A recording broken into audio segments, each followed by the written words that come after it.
Okay, so let's talk about Missy Beaver. I've seen it, you've seen it. What does she do that is reversing symptoms of Parkinson's, MS? What do you see from a scientific standpoint that makes what she's doing work? When she came to me, that her soft tissue work or the deep tissue work she does was releasing spasm in muscles and releasing the chronic rigidity from the movement disorders. Parkinson's is one. And that by releasing that tension, she was seeing the patients function better. She was seeing them move better. She was seeing them need less medications. I frankly, when I first met her, had my questions whether that was real or not. And so what made you think there's something to what she's saying? Well, Missy brought several patients in to see me that she had been treating, and I listened to them, and they had said they had seen a change after as little as 4, 5, 6 treatments, and they could walk better, they could move better, and they seemed to need less medication. Did you believe it? Many degenerative diseases are a cycle, where if the brain's not functioning, then the body doesn't function, the rigidity sets in, and it's a cycle. And I think she's actually breaking the cycle, in her case, by releasing the muscle spasms, restoring nerve impulses, restoring blood flow, and that's down-regulating the cycle so the patients are actually functioning better. Okay, so you meet her people, and I'm sure you've got doubt there. You're a neurosurgeon, accomplished guy. She doesn't have any credentials, not even a physical therapist, really. What happens? You send a couple patients to her. Why and how? Well, she actually is a licensed soft tissue therapist or licensed massage therapist. And I sent several patients that were my patients that had movement disorders to her to see what the result would be. So I sent her several patients to try and see what happened. Parkinson's patients? 2 of them are with Parkinson's. What happened? Remarkably, one who has very advanced Parkinson's came back after as little as 6 or 8 treatments. He'd been in a walker and now is walking with nothing or a cane, a simple cane. His medication use has dropped. His legs are not as swollen, and he's a lot more functional. What about the other one?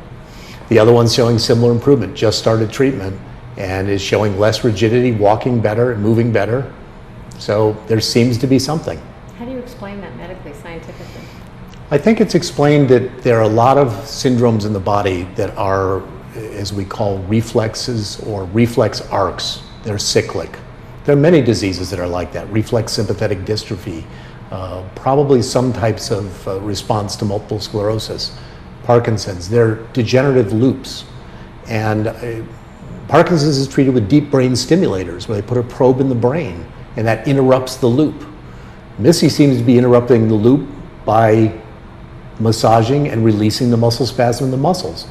It could make some sense how it actually works. She's breaking the cycle. Why has nobody found this before?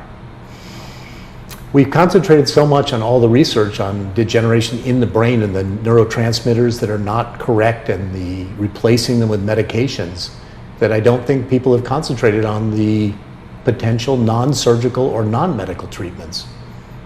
So you think there's something to her? Well, I've recommended we do a formal study where we actually have one of our MDs, a physical medicine rehab doctor, do an independent evaluation, see the patients before, during, and after, do a analyzed disability analysis, look at their medication use, score it all, and see what an actual real study comes out. But from what I've seen from the few patients she's treated, there's been some pretty incredible results. So you're sending your Parkinson's patients who there's nothing more you can do with them?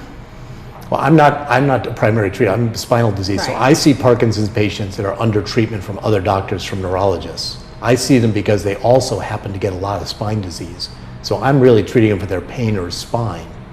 And their neurologists are treating them with their medications. So I've suggested her treatment to the people that are coming in, and we're going to continue. And then she, through her contacts, is bringing in some other patients, which we will study, and we'll look and see what the outcome is. But from what I've seen from anecdotal results, the patients are really quite a bit better. Shocked? Are you shocked?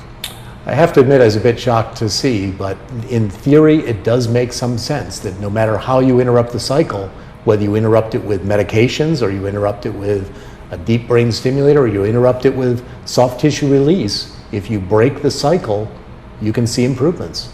It does seem to make some sense. If your trials work, what will you do?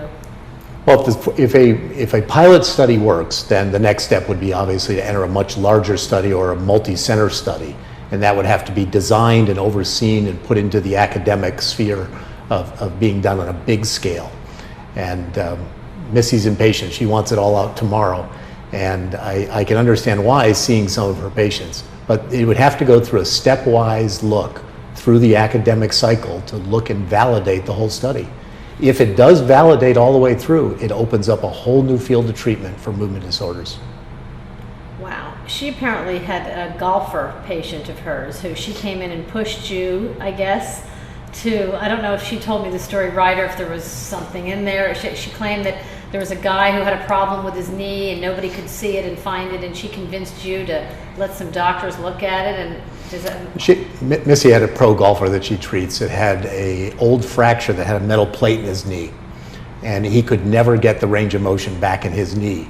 And to first look, the plate wasn't stopping any range of motion. It shouldn't really stop it. But she said every time she repeatedly treated him, he just locked back up again.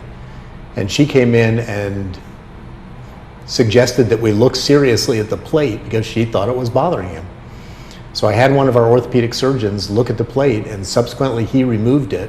And after he removed it, the golfer's been able to get back out, get his motion of his leg back, and really get moving. We found the plate had some loose screws in it, had some motion, and really could be causing some problems. But Missy encouraged us to take it out, and the patient really wanted it out because he felt it was causing a problem. Turned out they were right. So she caught it and the orthopedist didn't. That were treating him, not your orthopedist, but the other guys. Nobody. She caught it when doctors couldn't.